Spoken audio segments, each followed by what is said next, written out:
கலந்திட எழுகையிலே உயிர் அழியாது காத்த உன்னருள் உணர்ந்தே. பலியினில் கலந்திட எழுகையிலே உயிர் அழியாது காத்த உன்னருள் உணர்ந்தே. வாழ்கின்ற நாளெல்லாம் உன் புதுமை வாழ்ந்திடுவேன் உம்மை வாழ்த்திடவே. பலியினில் கலந்திட எழுகையிலே உயிர் அழியாது காத்த உன்னருள் உணர்ந்தே.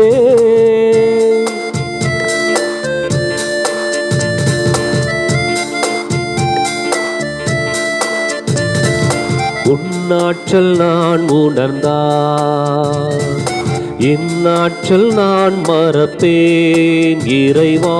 உன்னாற்றல் நான் உணர்ந்தால் இந்நாற்றல் நான் மறப்பேன். என் பலம் நீ என வாசல்கள் திறந்து வைப்பேன். வலிய உன் கரங்களில் அடைக்கலம் நான் புகுந்தேன். உணர்த்தும் எழுப்பும் வழி நடத்தும். தந்தை மகன் தூயாவியாரின் பெயராலே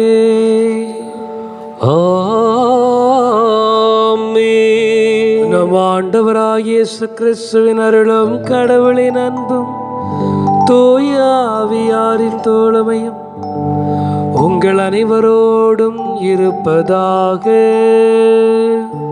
உம்மான்மாவோடும் இருப்பதாக.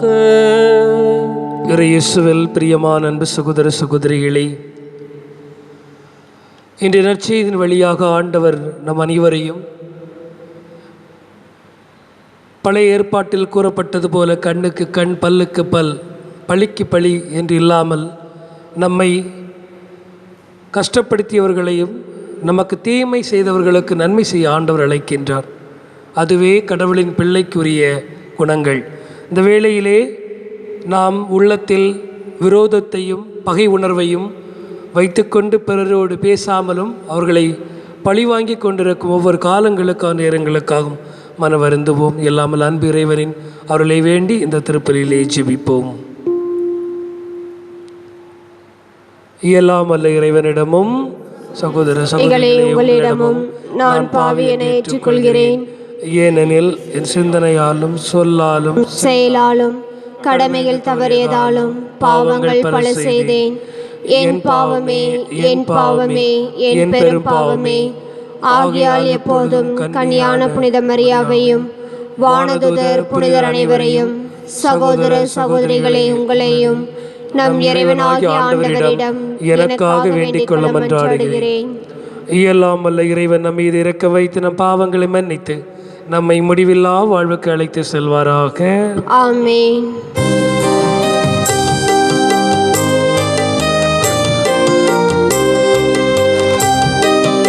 ஆண்டவரே இரக்கமாயிரும். ஆண்டவரே இரக்கமாயிரும். கிறிஸ்துவே இரக்கமாயிரும். கிறிஸ்துவே இரக்கமாயிரும். ஆண்டவரே இரக்கமாயிரும். ஆண்டவரே இரக்கமாயிரும்.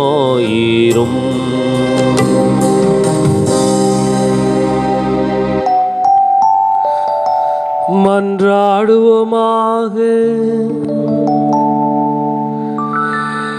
இறைவா, உம்மை எதிர்நோக்கி இருப்போரின் ஆற்றலானவரே, உம்மால் அன்றி வலுவற்ற எங்களால் ஒன்றும் செய்ய இயலாது. எனவே உம் கட்டளைகளை நிறைவேற்றி எங்கள் விருப்பத்தாலும் செயலாலும் உமக்கு உகந்தவர்களாகிட உமது அருள் உதவியை கனிவுடன் எங்களுக்கு என்றும் அளிப்பீராக. உம்மோடு உம்மோடு தூயாவியாரில் இறைவனாம் என்றென்று வாழ்ந்து ஆட்சி செய்கின்ற எங்கள் ஆண்டவரும் திருமகனாகிய இயேசு கிறிஸ்து வழியாக உம்மை மன்றாடுகிறோம். ஆமென்.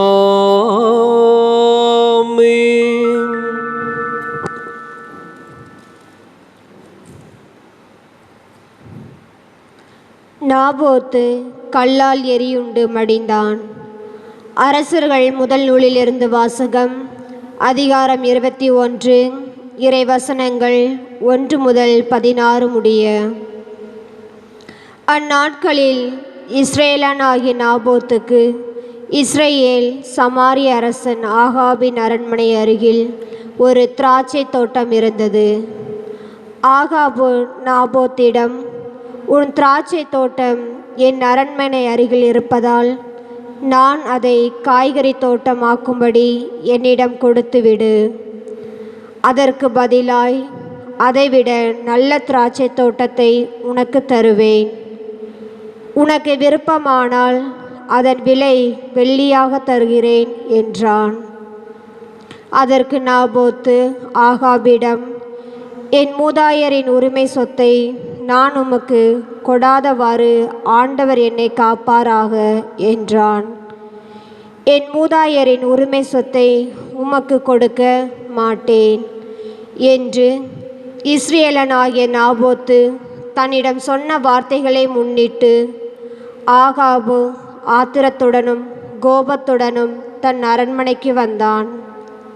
முகத்தை திரும்பிக் கொண்டு தன் கட்டிலில் படுத்து கிடந்தான். உணவருந்த மறந்துவிட்டான்.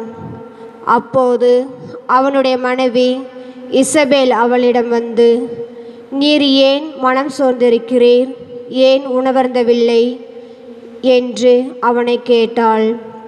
அதற்கு அவன் அவளிடம், நான் இஸ்ரேலனாகிய நாபோத்திடம் பேசினேன். உன் திராட்சை தோட்டத்தை அதற்கான வெள்ளிக்கு எனக்கு கொடுத்துவிடு. உனக்கு விருப்பமானால் அதற்கு பதிலாக வேறு திராட்சை தோட்டத்தை தருவேன் என்றேன். அதற்கு அவன், என் திராட்சை தோட்டத்தை உமக்கு தரமாட்டேன் என்று சொல்லிவிட்டான் என்றான். அப்போது அவன் மனைவி இசபேல் அவனை நோக்கி, இஸ்ரேலின் அரசனாகிய நீர் இப்படியா நடந்து கொள்வது? எழுந்து உணவருந்து மனமகிழ்ச்சியாயிரும். இஸ்ரேலனாகிய நாபோத்தின் திராட்சை தோட்டத்தை நானே உம்மிடம் ஒப்படைக்கிறேன் என்றாள். எனவே அவள் ஆகாபின் பெயரால் மடல்கள் எழுதி அவள் அவனது முத்திரையை பொறித்து அம்மடல்களை நாபோத்துடன் நகரில் குடியிருந்த பெரியோருக்கும் உயர்குடி மக்களுக்கும் அனுப்பினாள். அம்மடல்களில் அவள், நீங்கள் ஒரு நோன்பு அறிவித்து நாபோத்தை மக்கள் முன்னிலையில் அமர செய்யுங்கள். அவனுக்கு எதிராய் இழிமனிதர் இருவரையும் ஏவிட்டு, நீ கடவுளையும் அரசரையும் பழிந்துரைத்தாய் என்று அவன் மீது குற்றம் சாட்ட செய்யுங்கள். பின்னர் அவனை வெளியே கொண்டு போய் கல்லால் எறிந்து கொன்று போடுங்கள் என்று எழுதியிருந்தாள். நாபோத்துடன் அந்நகரில் குடியிருந்த பெரியோரும் உயர்குடி மக்களும் இசபேல் தமக்கு அனுப்பிய மடல்களில் எழுதியிருந்தவாறே செய்தனர். அவர்கள் ஒரு நோன்பு அறிவித்து நாபோத்தை மக்கள் முன்னிலையில் அமர்த்தினர். அப்போது அந்த இழிவு மனிதர் இருவரும் வந்து நாபோத்துக்கு எதிராய் உட்கார்ந்தனர். அந்த இழிவு மனிதர் மக்களை பார்த்து, நாபோத்து கடவுளையும் அரசரையும் பழிந்துரைத்தான் என்று அவன் மீது குற்றம் சாட்டினர். எனவே அவர்கள் அவனை நகருக்கு வெளியே கொண்டு போய் கல்லால் எறிந்து கொன்றனர். பிறகு அவர்கள், நாபோத்து கல்லால் எரியுண்டு மடிந்தான் என்று இசபேலுக்கு செய்தி அனுப்பினர். நாபோத்து கல்லால் எரியுண்டு மடிந்ததை இசபேல் கேட்டவுடன் அவள் ஆகாபை நோக்கி, நீ எழுந்து சென்று இஸ்ரேலனாகிய நாபோத்து உமக்கு விற்க மறுத்த அந்த திராட்சை தோட்டத்தை சொந்தமாக்கி கொள்ளும். நாபோத்து உயிரோடு இல்லை, அவன் இறந்து போனான் என்றாள். நாபோத்து இறந்து போனதை ஆகாபு கேட்டு, இஸ்ரேலனாகிய நாபோத்து திராட்சை தோட்டத்தை உடைமையாக்கி கொள்ள புறப்பட்டு போனான். ஆண்டவர் வழங்கும் அருள்வாக்கு. இறைவா உமக்கு நன்றி. பதிவுரை பாடல் பல்லவி. ஆண்டவரே என் பெருமூச்சை கவனித்தருளும். ஆண்டவரே என் பெருமூச்சை கவனித்தருளும். ஆண்டவரே என் விண்ணப்பத்திற்கு செவிசாய்த்தருளும். என் பெருமூச்சை கவனித்தருளும். என் அரசரே, என் கடவுளே, என் கொஞ்சம் குரலை உற்று நோக்கும். பல்லவி. ஆண்டவரே என் பெருமூச்சை கவனித்தருளும். ஆண்டவரே என் பெருமூச்சை கவனித்தருளும். ஏனெனில் நீர் பொல்லாங்கை பார்த்து மகிழும் இறைவன் இல்லை. உமது முன்னிலையில் தீமைக்கு இடமில்லை. ஆணவமிக்கோர் உமது கண்முன்னே நிற்க மாட்டார். பல்லவி. ஆண்டவரே என் பெருமூச்சை கவனித்தருளும். ஆண்டவரே என் பெருமூச்சை கவனித்தருளும். தீங்கிழைக்கும் அனைவரையும் நீர் வெறுக்கின்றீர். பொய் பேசுவரை நீ அழித்து விடுவீர். கொலை வெறியையும் வஞ்சகரையும் அருவருக்கின்றீர். பல்லவி. ஆண்டவரே என் பெருமூச்சை கவனித்தருளும். ஆண்டவரே என் பெருமூச்சை கவனித்தருளும்.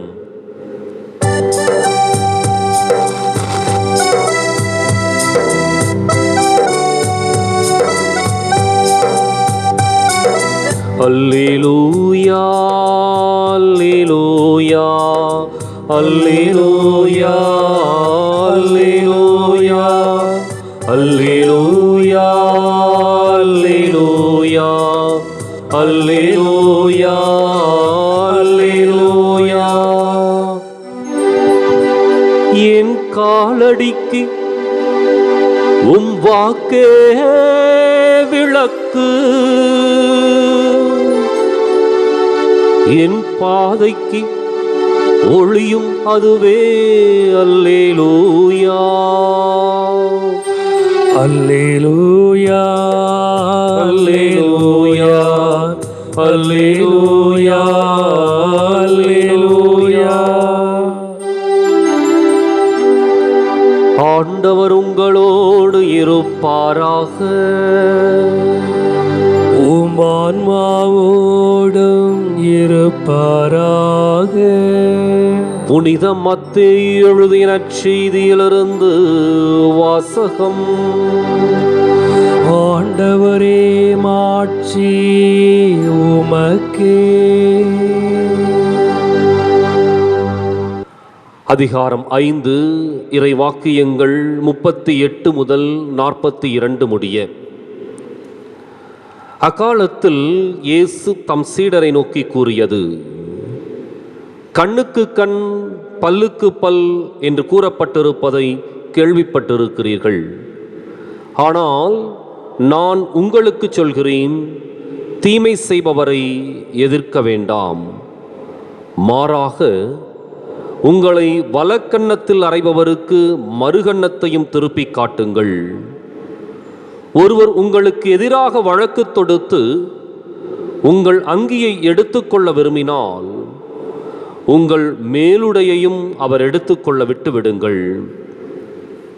எவராவது உங்களை ஒரு கல் தொலை வர கட்டாயப்படுத்தினால் அவரோடு 2 கல் தொலை செல்லுங்கள்.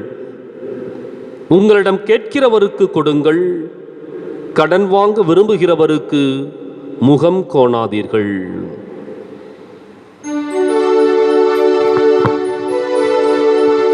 ஆண்டவரின் அருள்வாக்கு. கிறிஸ்துவே உமக்கு புகழ்.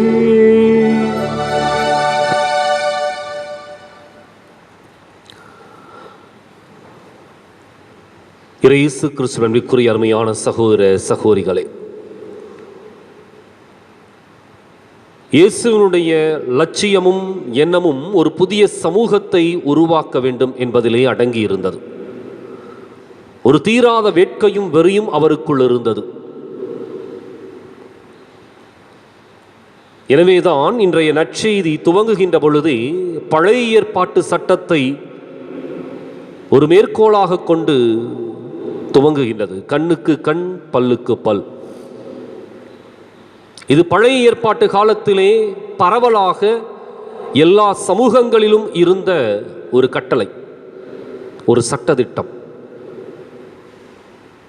இது பல்வேறு சமூகங்கள் என்று சொல்லுகின்ற பொழுது பாபிலோனிய சட்டதிட்டங்கள் இருந்தது. ஹமுராபி என்று சொல்லப்படுகின்ற அவர்களுடைய சட்டதிட்டங்கள் அடங்கிய ஒரு தொகுப்பு, அதிலே இந்த சட்டம் அடங்கி இருந்தது. இஸ்ராயல் மக்களும் மோயிசன் எழுதி கொடுத்த அந்த சட்டதிட்டத்தில் இதை பின்பற்றினார்கள். ஒருவருடைய வலது கண்ணை பிடுங்கினால் பிடுங்கியவனுடைய வலது கண்ணை பிடுங்க வேண்டும் என்பது சட்டம். இதுதான் பழைய ஏற்பாட்டு காலத்தில் எதை செய்தார்களோ அதை திரும்ப அவர்களுக்கு செய்வது. சட்டங்கள் அங்கிருந்து ஆரம்பிக்குது. நீதியை கொடுப்பது. அப்போ ஒருவனுக்கு ஒன்று இழப்பு அப்படின்னா அதே இழப்பு இன்னொருவருக்கு வந்தால்தான் அந்த சட்டம் செல்லுபடியாகும் அல்லது சமமான நீதியான சட்டமாக கருதப்படும். இன்றைய நற்செய்தியில இயேசு சட்டதிட்டங்களை வலியுறுத்துகின்ற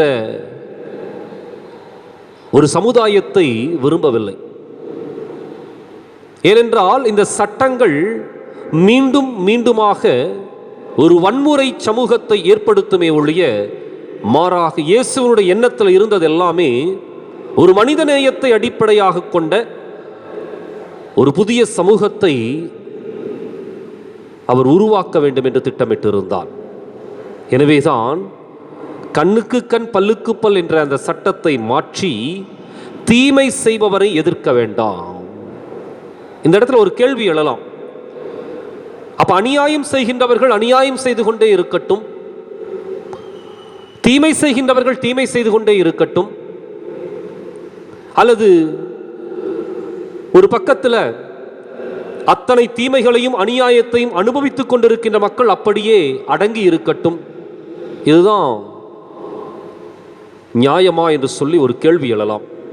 ஆனால் இந்த கேள்வியை எழுப்புவதற்கு முன்பாக இயேசுவினுடைய மனநிலையை புரிந்து கொள்ள வேண்டும்.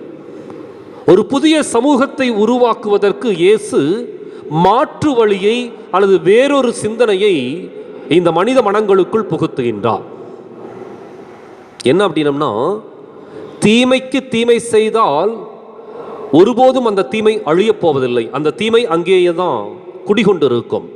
மாறாக தீமையை அழிக்கின்ற நன்மையை அதிகமாக வலியுறுத்துகின்ற பொழுதும் செய்கின்ற பொழுதும் இந்த உலகத்தில் தீமையே இல்லாமல் அல்லது அநியாயமே இல்லாமல் செய்ய வேண்டும் அப்படிங்கிறதா இயேசுவினுடைய லட்சியம். அப்போ இந்த உலகத்தில் நன்மை பெருக பெருக பெருக அல்லது நல்ல எண்ணங்களும் சிந்தனைகளும் பெருக பெருக பெருக அதை பாராட்டுகின்ற நல்ல உள்ளங்கள் வளர வளர தீமை வெட்கி தலைகுனிந்து இருக்கின்ற இடம் தெரியாமல் ஓடிவிடும். அதான் இயேசுனுடைய எண்ணத்தில் இருந்தது. இன்றைக்கு எதை செய்தாலும் குற்றமாக பார்க்கின்ற ஒரு குறிப்பிட்ட பிரிவினர் இருக்கின்றார்கள். எதை செய்தாலும் தடை செய்கின்ற சில மனிதர்கள் இருக்கத்தான் செய்கின்றார்கள். எதையெல்லாம் எப்படியெல்லாம் தடுக்க முடியுமோ அப்படியெல்லாம் திட்டம் போட்டு தடுக்கின்ற ஒரு கூட்டம் இருந்து கொண்டே இருக்கின்றது. அப்ப இந்த கூட்டத்திற்கு பதிலடி வேற எதுவும் இல்லை. நன்மையை மிகுதிப்படுத்துகின்ற பொழுது நல்ல உள்ளங்கள் நேர்மையாக சிந்தித்து அவர்களை சிறுபான்மையினராக இன்னும் கடைசியில் ஒன்றுமே இல்லாதவர்களாக மாற்றுகின்ற பொழுது அடையாளம் தெரியாத அந்த நிலைக்கு அந்த மனிதர்கள் சென்று விடுவார்கள். அங்கே தீமைகள் ஒருபோதும் ஊற்றெடுக்கப் போவதில்லை, நன்மை மட்டுமே எங்கும் வியாபித்திருக்கும். அதனாலதான் இன்றைய நற்செய்தி மேலெழுந்த வாரியாக பார்த்தோம் அப்படின்னம்னா, முதல்ல கேட்கப்பட்ட கேள்வி நியாயம் போல தெரியும். அப்படின்னம்னா தீமை செய்கின்றவர்கள் தீமை செய்து கொண்டிருக்கட்டும், அடங்குகின்றவர்கள் அடங்கிக் கொண்டே இருக்கட்டும், அடிமைப்பட்டு கொண்டே இருக்கட்டும், இல்லை. இந்த மனிதர்கள் மிகுதியாக, எண்ணிக்கையிலே மிகுதியாக சிந்தனைகள் பரவ வளர இந்த தீமை இருக்கின்ற இடம் தெரியாமல் போய்விடும். திருக்குறள் அழகாக சொல்லும், இன்னா செய்தாரை ஒருத்தல் அவர் நாண நன்னயம் செய்து விடல். அவர்களே வெட்கி தலைகுனிகின்ற அளவுக்கு ஒரு நன்மையை வளர்த்தெடுக்கின்ற பொழுது ஒரு சமூகம் ஒரு புதிய உருப்பெறும். இயேசுனுடைய லட்சியம் நிச்சயமாய் வளரும். ஒருவேளை அது நூற்றாண்டுகள் கடக்கலாம், அல்லது ஒரு யுகமே அதற்கு தேவைப்படலாம். ஆனாலும் இந்த சிந்தனை எங்கே ஆழமாக வலுப்பெறுகின்றதோ, உருப்பெறுகின்றதோ, அங்கு ஒரு மாற்றுச் சமுதாயமும் புதிய சமுதாயமும், அதே சமயத்தில் மனித உள்ளங்களுக்குள்ளாக சட்டங்களை அல்ல மனித நேயத்தை வலியுறுத்துகின்ற ஒரு எண்ணமும் தோன்றும். இன்றைக்கு சிந்தித்து பார்ப்போம், நம்முடைய வாழ்க்கை முறை எந்த இடத்துல நின்று கொண்டிருக்கின்றது என்று. நாம் இயேசுனுடைய வழிவந்தவர்கள், நம்முடைய சுயநலத்திற்காக வாழ்பவர்கள் அல்ல. இன்றைக்கு அந்த தீமை செய்கின்ற அந்த குழுக்களோடு அல்ல, அந்த கெட்ட எண்ணம் பிடித்த மனிதர்களோடு அல்ல, எதையும் தடுக்க நினைக்கின்ற தவறான தரமில்லாத மனிதர்களோடு அல்ல. மாறாக நம்முடைய மனநிலையை மாற்றிக்கொண்டு நியாயமான சிந்தனைகளுக்குள்ளாக நாம் நம்மையே அர்ப்பணிப்போம். சட்டங்களை அல்ல, அதை தாண்டிய மனிதநேயத்தை வலியுறுத்துகின்ற பொழுது இந்த தரமில்லாத மனிதர்கள் அடையாளமில்லாமல் செல்வார்கள். அதற்காக இந்த திருப்பலியில் தொடர்ந்து மன்றாடுவோம்.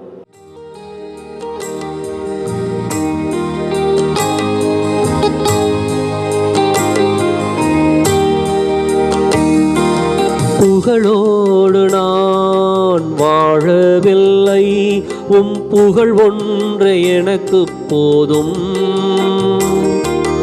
அருள் வாழ்விலில் நான் வளர உம் அன்பொன்று எனக்கு போதும். உயர்வோடும் தாழ்வோடும் வாழும் போதும் உம் உறவொன்று எனக்கு போதும்.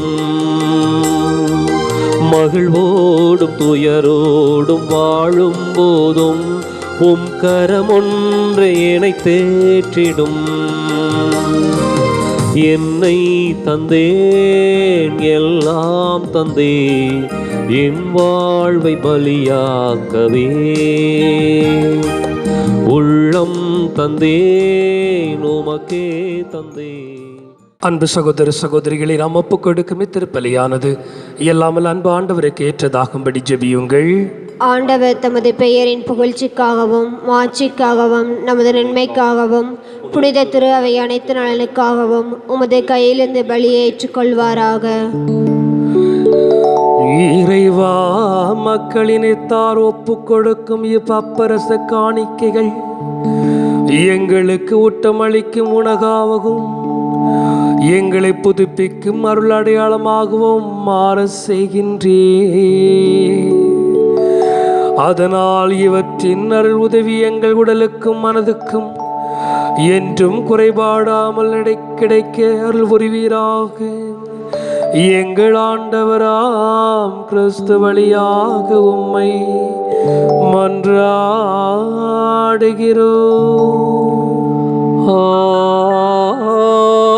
ஆமென். ஆண்டவர் உங்களோடு இருப்பாராக, உம் ஆன்மாவோடும் இருப்பாராக. இதயங்களை மேலே எழுப்புங்கள். ஆண்டவரிடம் எழுப்பியுள்ளோம். நம் இறைவனாகிய ஆண்டவருக்கு நன்றி கூறுவோம். அது தகுதியும் நீதியும் ஆனதே. தூயவரான தந்தையே, உம் அன்பார்ந்த மகன் இயேசு கிறிஸ்து வழியாக எந்நாளும் எவ்விடத்திலும் நாங்கள் உமக்கு நன்றி செலுத்துவது மெய்யாகவே தகுதியும் நீதியுமாகும், எங்கள் கடமையும் மீட்புக்குரிய செயலுமாகும். உமது வார்த்தையான் அவர் வழியாகவே அனைத்தையும் படைத்தீர். அவரையே மீட்பராகவும் ஈடேற்றுவராகவும் எங்களுக்கு அனுப்பினீர். அவர் தூய் ஆவியாரால் உடலெடுத்து கன்னிமரியாளிடமிருந்து பிறந்தார். அவர் உமது திருவுளத்தை நிறைவேற்றி புனித மக்களை உமக்கு பெற்றுத்தர தம் கைகளை விரித்து பாடுபட்டார். இவ்வாறு அவர் சாவை வென்று உயிர்ப்பு உண்டென விளங்க செய்தார். ஆகவே வானதூதரோடும் புனித அனைவரோடும் சேர்ந்து நாங்கள் உமது மாட்சியை புகழ்ந்துரைத்து ஒரே குரலாய் சொல்வதாவது: தூயவன் தூயவன் தூயவன், வான்படைகளின் கடவுளாம் ஆண்டவர். விண்ணகமும் மண்டகமும் உமது மாட்சியால் நிறைந்துள்ளன. உன்னதங்களிலே ஓசானா. ஆண்டவர் பெயரால் வருகிறவர் ஆசி பெற்றவர். உன்னதங்களிலே ஓசானா. ஆண்டவரே, நீர் மெய்யாகவே தூயவர், தூய்மை அனைத்திற்கும் ஊற்று. ஆகவே உம்முடைய தூயாவியை பொழிந்து இக்காணிக்கைகளை தூய்மைப்படுத்த உம்மை வேண்டுகிறோம். இவ்வாறு எங்கள் ஆண்டவர் இயேசு கிறிஸ்துவின் உடலும் இரத்தமாக எங்களுக்கு இவை மாறுவனவாக. அவர் பாடுபட உளம் கனிந்து தம்மை கையளித்த போது அப்பத்தை எடுத்து நன்றி செலுத்தி அதை பிட்டு தம் சீடருக்கு அளித்து அவர் கூறியதாவது: அனைவரும் இதிலிருந்து பெற்று உண்ணுங்கள், ஏனெனில் இது உங்களுக்காக கையளிக்கப்படும் என் உடல்.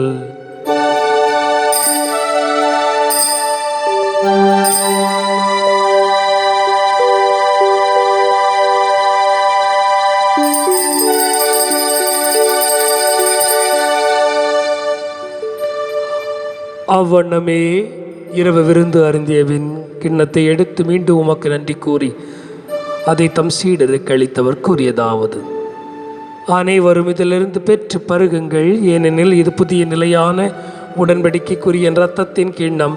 இது பாவ மன்னிப்புக்கென்று உங்களுக்காகவும் பலருக்காக சிந்தப்படும். இதை நினைவாக செய்யுங்கள்.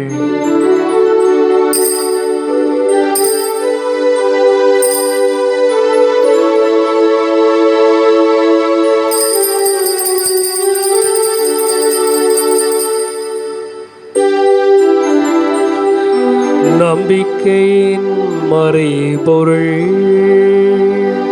ஆண்டவரே, நீ வருமளவும் உமது இறப்பினை அறிக்கையிடுகின்றோம், உமது உயிர்ப்பினையும் எடுத்துரைக்கின்றோம். ஆகவே ஆண்டவரே, நாங்கள் கிறிஸ்துவின் இறப்பினையும் உயிர்ப்பினை நினைவு கூர்ந்து வாழ்வழிக்கும் கிண்ணத்தையும் மீட்பளிக்கும் அப்பத்தையும் உமக்கு ஒப்புக் கொடுக்கின்றோம். உம் திருமணன்று ஒளியும் புரிய தகுந்தலை நீங்கள் ஏற்றுக்கொண்டீர். எனவே உமக்கு நன்றி செலுத்துகிறோம். மேலும் கிறிஸ்துவின் உடலிலும் இரத்தத்திலும் பங்கு கொள்ளும் எங்களை தூய் ஆவியார் ஒன்று சேர்க்க வேண்டும் என்று உம்மை தாழ்மையுடன் மன்றாடுகிறோம்.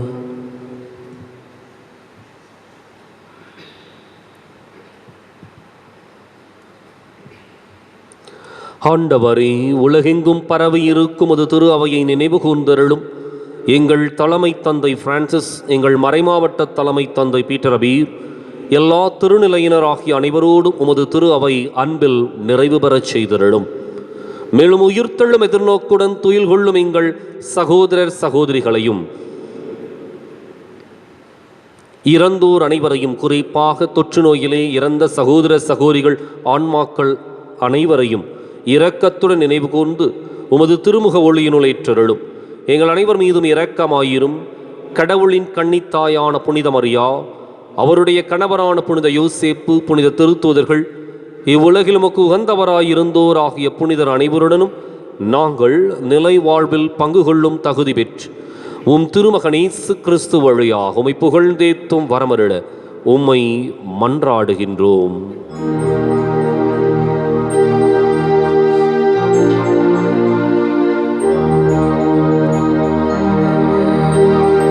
இவர் வழியாக இவரோடு இவரில் எல்லாம் வல்ல இறைவனாகிய தந்தையே, பரிசுத்தாவில் ஒன்றிப்பில் எல்லா புகழும் என்றென்றும் உமதே.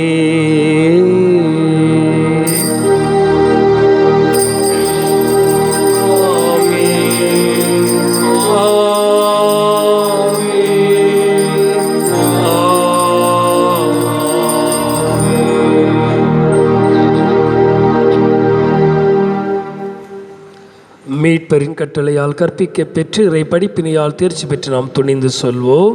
விண்ணுலகில் இருக்கிற எங்கள் தந்தையே, உமது பெயர் தூயதென போற்ற பெறுக. உமது ஆட்சி வருக. உமது திருவுளம் விண்ணுலகில் நிறைவேறுவது போல மண்ணுலகிலும் நிறைவேறுக. எங்கள் அன்றாட உணவை இன்று எங்களுக்கு தாரும். எங்களுக்கு எதிராக குற்றம் செய்வோரை நாங்கள் மன்னிப்பது போல எங்கள் குற்றங்களை மன்னியும். எங்களை சோதனைக்கு உட்படுத்தாதையும் தீமையிலிருந்து எங்களை விடுவித்தருளும். ஆண்டவரே, தீமை அனைத்திலிருந்தும் எங்களை விடுவித்து எங்கள் வாழ்நாளில் அமைதியை கனிவுடன் அருள உம்மை மான்றாடுகிறோம். உமது இரக்கத்தின் உதவியால் நாங்கள் பாவத்திலிருந்து எப்போதும் விடுதலை பெற்று யாதொரு கலக்கமின்றி நலமாயிருப்போமாக.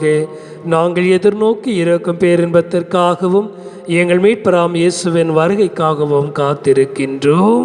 ஏனெனில் ஆட்சியும் வல்லமையும் மாட்சியும் என்றென்றும் உமதே. ஆண்டவரே இயேசு கிறிஸ்துவே, அமைதியை உங்களுக்கு விட்டு செல்கிறேன், என் அமைதியை உங்களுக்கு அளிக்கின்றேன் என்று உம் திருத்தூதர்களுக்கு மொழிந்தீரே. எங்கள் குறைகள் குற்றங்களை பாராமல் உமது திருவை நம்பிக்கை கண்ணோக்கி உமது திருவுளத்திற்கு ஏற்ப அதற்கு அமைதி ஒற்றுமை அளித்தீர்களாக. என்றென்று வாழ்ந்து ஆட்சி செய்கின்றவர் நீரே. ஆமென். வாழ்வழிக்கும் மீட்பளிக்கும் ஆண்டவருடைய சமாதானம் உங்களோடு இன்றும் என்றும் இருப்பதாக. உம் ஆன்மாவோடும் இருப்பதாக. கடவுள் அளித்த சமாதானத்தை அளித்தது போல பகிர்ந்து கொள்வோம். உலகின் பாவங்களை போக்கும் இறைவனின் செம்மறியே, எங்கள் மேல் இரக்கமாயிரும். உலகின் பாவங்களை போக்கும் இறைவனின் செம்மறியே, எங்கள் மேல் இரக்கமாயிரும். உலகின் பாவங்களை போக்கும் இறைவனின் செம்மறியே, எங்களுக்கு அமைதியை அளித்தருளும்.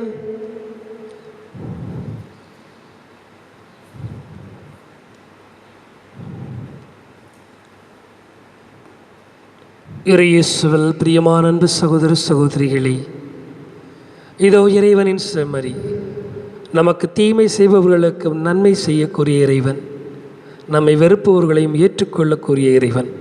இந்த ஆண்டவரின் விருந்திற்கு அழைக்கப்பெற்ற நாம் எப்போதுமே பேர் பெற்றோர். ஆண்டவரே, நீரின் இல்லத்தில் எழுந்தருள நான் தகுதியற்றவள். ஆனால் ஒரு வார்த்தை மட்டும் சொல்லி அருளும், எனது ஆன்மா நலமடையும்.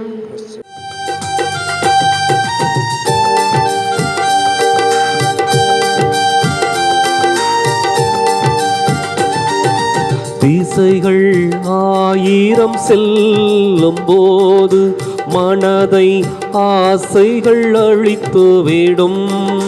திசைகள் ஆயிரம் செல்லும் போது மனதை ஆசைகள் அழித்துவிடும். பாதைகள் தெரியாத மனதில் வாதைகள் வந்து நிறையும். பாதைகள் தெரியாத மனதில் வாதைகள் வந்து நிறையும். சோதனை வருகின்ற வேளையிலே மனம் சோதனை வருகின்ற வேளையிலே மனம் சோர்ந்திடாதிருக்க வரம் தருவாய், வரம் தருவாய், வரம் தருவாய். உறவினிலே வரும் தெய்வமே, உன் அன்பேனில் நாளும் வாழும் போது என் இதயம் அருளில் நிறைந்திடுமே. இயேசு கிறிஸ்துவின் அன்பிற்குரிய அருமையான சகோதர சகோதரிகளே, இன்றைய தினம் காலை 9:30 மணி முதல் நம்முடைய சொரப்பாறை பங்கிற்குட்பட்ட மறைக்கல்வி மாணவர்களுடைய சிறு சேமிப்பு தொகையானது கொடுக்கப்படும்.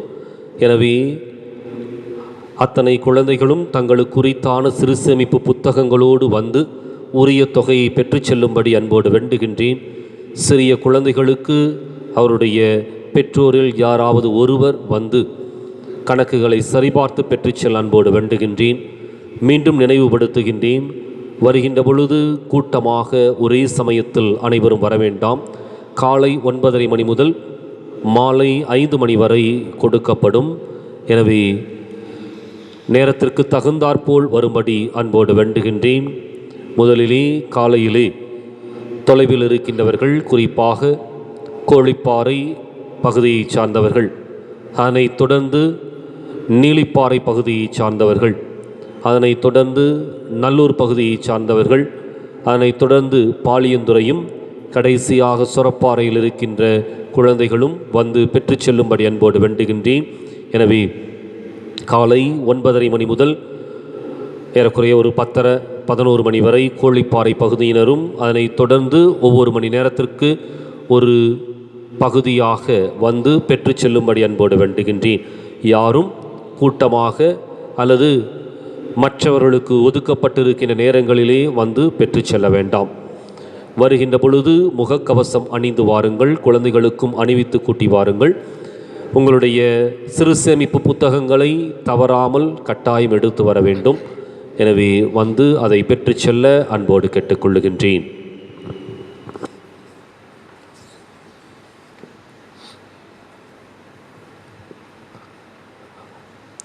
வலது வாய்க்காலுக்காக ஜெபம். அன்பு தந்தையே இறைவா, அன்பு தந்தையே இறைவா, கேளுங்கள் கொடுக்கப்படும், கேளுங்கள் கொடுக்கப்படும், தட்டுங்கள் திறக்கப்படும், தட்டுங்கள் திறக்கப்படும், தேடுங்கள் கண்டடைவீர் தேடுங்கள் கண்டடைவீர் என்ற இறை வார்த்தையில் என்ற இறை வார்த்தையில் நம்பிக்கை வைத்து ஜெபிக்கிறோம். நம்பிக்கை வைத்து ஜெபிக்கிறோம். எம்முடைய வட்டாரத்தை மிகவும் பாதிப்புக்குள்ளாக்கி இருக்கிற தண்ணீர் பிரச்சனை தீர எம்முடைய நீண்டகால திட்டமான வலது வாய்க்காலை நிறைவு செய்து கொடுப்பீராக. எம்முடைய வட்டாரத்தை அழிவினின்றும் வறட்சியினின்றும் விடுவித்து எமக்கு தேவையான குடிதண்ணீரையும் விவசாய தண்ணீரையும் கொடுத்து இப்பகுதியை வளமாக்கி எங்கள் வாழ்க்கையை செழிப்படைய செய்வீராக. இவற்றை எங்கள் ஆண்டவராகிய கிறிஸ்து வழியாக உம்மை மன்றாடுகிறோம். ஆமென். ஆமென்.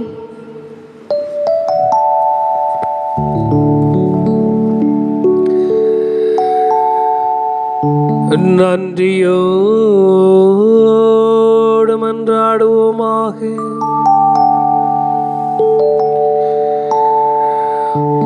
ஆண்டவரே, நாங்கள் உட்கொண்ட உமது இத்திரு உணவு நம்பிக்கையாளர் உம்மில் ஒன்றிருப்பதை குறித்து காட்டுகின்றது. அதுபோல உமது திரு அவையிலும் அது ஒற்றுமையை விளைவிப்பதாக. உமோடு தூயாவியில் இறைவனாம் என்றென்று வாழ்ந்து ஆட்சி செய்கின்ற எங்கள் ஆண்டவரும் உம் திருமகனாகிய இயேசு கிறிஸ்து வழியாக உம்மை மன்றாடுகிறோம். ஆமென். ஆண்டவர் உங்களோடு இருப்பாராக. உம்மான்மாவோடும் இருப்பாராக. எல்லாம் வல்ல இறைவன் தந்தை மகன் தூயாவியாரின் வழியாக நம் அனைவரையும் ஆசீர்வதிப்பாராக. ஆமென். கிறிஸ்துவின் அன்பிலும் அருளிலும் சென்று வாழ்வோம். வாழ்வின் பலி தொடரட்டும். இறைவனுக்கு நன்றி. கொரோனா தொற்று நோயிலிருந்து விடுதலை பெற ஜெபம். குணமளிக்கும் இறைவா, நலம் குன்றியவர்களை குணமாக்குங்கள் என்று உரைத்தீரே. இன்று உலகம் முழுவதும் கொரோனா வைரஸ் நோயினால் பாதிக்கப்பட்டு கொண்டிருக்கும் இந்த சூழலிலே இப்பேரிடரில் இருந்து இவ்வுலகை காப்பாற்ற உம்மை மன்றாடுகிறோம். நோயுற்றோரை குணப்படுத்தும் ஆண்டவரான இயேசுவின் வழியாக இந்நோயிலிருந்து எங்களுக்கு விடுதலை அளித்தருளும். இந்நோயினால் இன்னும் பல்வேறு வகைகளிலே பாதிப்பிற்கு உள்ளான ஒவ்வொருவரையும் உமது பரிவிரக்கத்தால் இரக்கத்தால் காப்பாற்றியருளும். காப்பாற்றியருளும். இப்பேரிடரின் காலகட்டத்திலே இப்பேரிடரின் காலகட்டத்திலே தன்னலம் பாராது உதவிடும் நல்ல உள்ளங்களை நல்ல உள்ளங்களை ஆசிர்வதியும். அல்லலுறும் மக்களுக்கு அன்பு பணியாற்றிடும் ஆற்றலை எங்கள் ஒவ்வொருவருக்கும் தந்தருளும். இந்நோயினால் இறந்த ஒவ்வொருவருக்கும் முடிவில்லா பேரின்ப வாழ்வை அளித்தருளும். நாங்கள் ஒவ்வொருவரும் எங்கள் வாழ்வை உமக்கு ஏற்றவாறு மாற்றிக்கொள்ள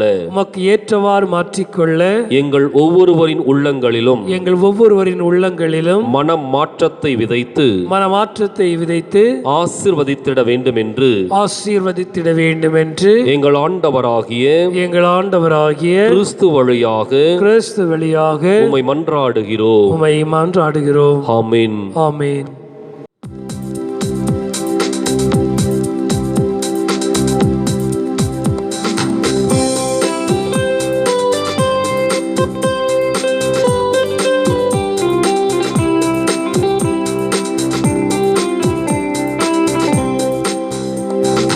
அன்னைக்கு கரம் கூவிப்போம், அவள் அன்பை பாடிடுவோம்.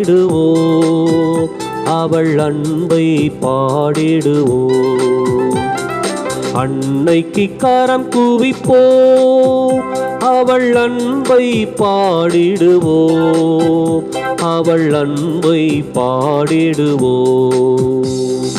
அன்னைக்கு கரம் கூவிப்போம்.